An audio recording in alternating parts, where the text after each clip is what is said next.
मेरा नाम राहुल है। आज मैं आपको अपनी कहानी बताने वाला हूँ। मैं करीब 10 साल से एक लड़की को प्यार करता हूँ। उसका नाम निधि है। निधि मेरे घर के पड़ोस में ही रहती है। मुझे उससे पहली नज़र में ही प्यार हो गया था। वो मेरे उस समय का प्यार है जब मैं यह भी नहीं जानता था कि प्यार होता क्या है। मेरा कपड़े का बिजनेस है, काफी अच्छा चलता है। मेरी और कोई भी इच्छा नहीं सिवाय निधि को अपनी जिंदगी में लाने के। हम दोनों अभी तो बहुत अच्छे दोस्त हैं। निधि मुझसे सारी बातें शेयर करती है। अभी तक मैंने उससे प्यार का इजहार नहीं किया है। निधि का एक सपना है कि उसे मुंबई जाकर एक एक्ट्रेस बनना है, फिल्मों या टीवी में, इसलिए मैंने उसका सपना पूरा करने के लिए उसकी मदद की।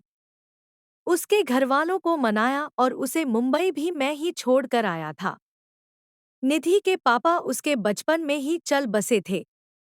उसकी मम्मी के साथ वो अपने मामा के यहाँ रहती है। निधि को उस समय बहुत शौक लगा था, कुछ दिनों तक वो बोल भी नहीं रही थी। मामा को पापा कह रही थी। उस समय से उनका परिवार निकल गया। अब मैं चाहता हूँ कि निधि अपना यह सपना पूरा करे, इसलिए मैं भी उसकी मदद कर रहा हूँ। लेकिन शायद उतना आसान भी नहीं था। निधि 3 सालों से मुंबई में है। मैं उससे बात करता रहता हूँ। कभी कभी मिल भी आता हूँ। मेरे दोस्त मुझे कहते हैं कि मैं निधि को प्रपोज कर दूँ। मेरे दोस्तों के कहने पर एक रात मैंने निधि को फ़ोन किया तो उसने वहाँ से कहा कि राहुल कहाँ हो तुम? मैंने कहा निधि मैं अभी घर पर हूँ। वो बोली घर? मुझे यहाँ एयरपोर्ट पर छोड़ दिया।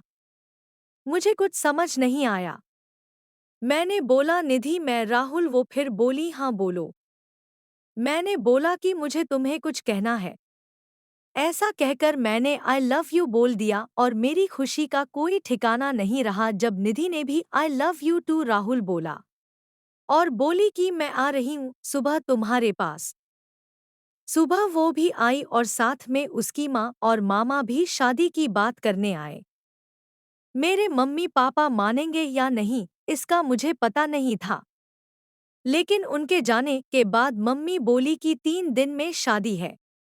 मैंने बोला इतनी जल्दी? मम्मी का मुंह थोड़ा उतरा हुआ था। वो बोली यह सब तुम्हें पहले सोचना था, अब तो जल्दी करना पड़ेगा ना। मुझे घरवालों का रिएक्शन समझ नहीं आ रहा था, लेकिन मैं इस बात से ज्यादा खुश था कि मेरी शादी निधि से हो रही है। जल्दी में क्यों हो रही है इसका मुझे पता नहीं था, लेकिन मैंने मना नहीं किया। शादी को अभी 3 दिन थे। मुझे निधि की आंखों में अलग सा प्यार दिखाई दे रहा था। ऐसा मैंने पहले नहीं देखा था। हमारी शादी हो गई।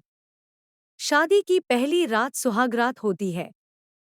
मुझे यकीन ही नहीं हो रहा था कि यह सब सच है। निधि बिस्तर पर थी। मेरे कमरे का दरवाजा लगाते ही वो उठकर मेरे पास आई। निधि ने आकर मुझसे कहा तुम्हें किसी ने कुछ बताया तो नहीं? मैंने कहा क्या? निधि बोली मैंने ही मना किया था कि तुम्हें नहीं बताए। मैं खुद तुम्हें आज बताना चाहती थी।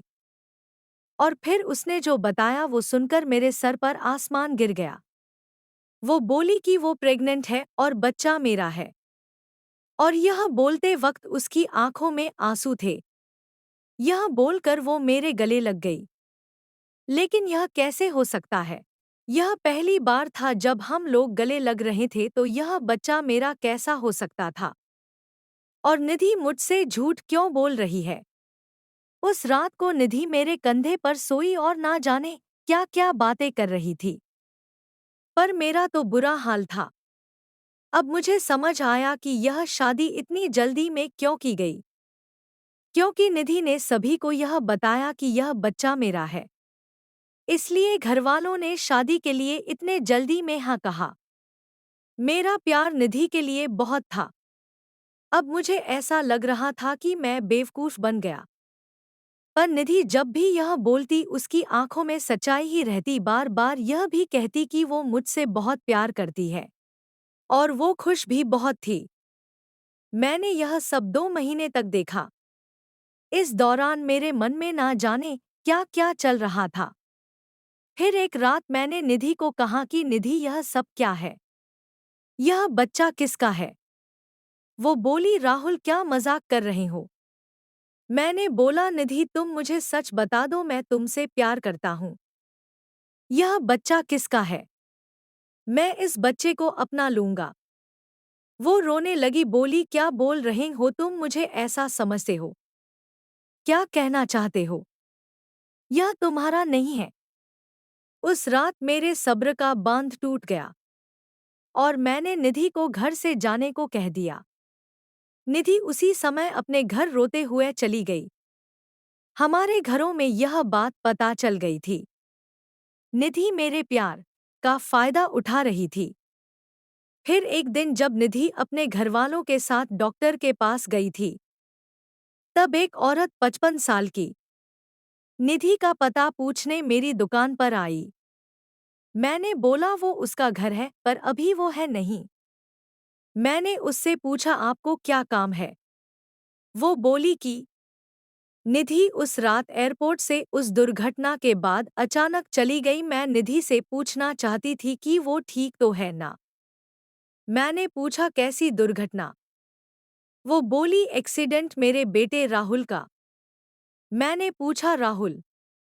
वो बोली, हाँ, मेरा बेटा राहुल और निधि एक दूसरे से प्यार करते थे, दोनों शादी करने वाले थे।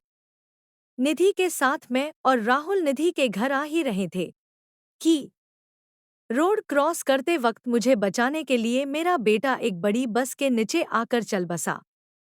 एक्सीडेंट इतना भयानक था कि वो उसी समय चल बसा। निधि अचानक वहां से चली गई। मैं यह देखने आई हूं कि वो ठीक है ना। अब मुझे सब समझ आ गया था। निधि जिससे प्यार करती थी उसका नाम भी राहुल था और उसकी आंखों के आगे वो चला गया। इस बात से उसको इतना सदमा लगा है कि वो इसे मनाने को तैयार नहीं है। वो इस समय सदमे में है और मुझे ही राहुल मान रही है, जैसे बचपन में अपने मामा को पापा मान रही थी। इसलिए उसकी आंखों में सच्चाई दिखाई दे रही थी। मैंने भी ठीक उसी समय उसे फोन किया था और प्रपोज किया था, इसलिए वो इस तरह से बात कर रही थी। उसकी आंखों में जो प्यार है वो इस राहुल के लिए नहीं बल्कि उस राहुल के लिए है। मैंने उन्हें निधि से मिलने नहीं दिया और उन्हें कहा कि आप जाएं, मैं उसका पति हूं। मैं उसका ख्याल रख लूंगा। मैं नहीं चाहता था कि निधि को सब याद आ जाए। निधि जब घर आई तो मैं उसके पास वापस गया। मैंने बोला, निधि सॉरी। वो रोने लगी, बोली, तुम्हें इस हालत में मुझे खुश रखना चाहिए और तुम मुझे रुला रहे हो। उसको रोता देख मुझे भी रोना आ गया। निधि की इस हालत पर मुझे समझ नहीं आ रहा था कि मैं क्या करूं। निधि को मैं झूठा कह रहा था, लेकिन मुझे यह नहीं पता था कि वो सच को मान नहीं रही है और वो किस सदमे में थी। मैंने निधि को मनाया और अपने साथ वापस ले आया। अब मैं उसे अकेला नहीं छोड़ सकता था। मैं जानता हूँ वो मुझसे नहीं, उस राहुल से प्यार करती थी, लेकिन मैं तो उससे प्यार करता हूँ और अभी उसे इस हालत में अकेला नहीं छोड़ सकता। निधि भी मेरी है और उसका बच्चा भी। अब बस मैं चाहता हूँ निधि खुश रहे। आगे क्या करना है, कैसे उसे इससे बाहर निकालना होगा, यह सोचने का विषय है। पर मुझे विश्वास है मेरा प्यार निधि को कुछ नहीं होने देगा।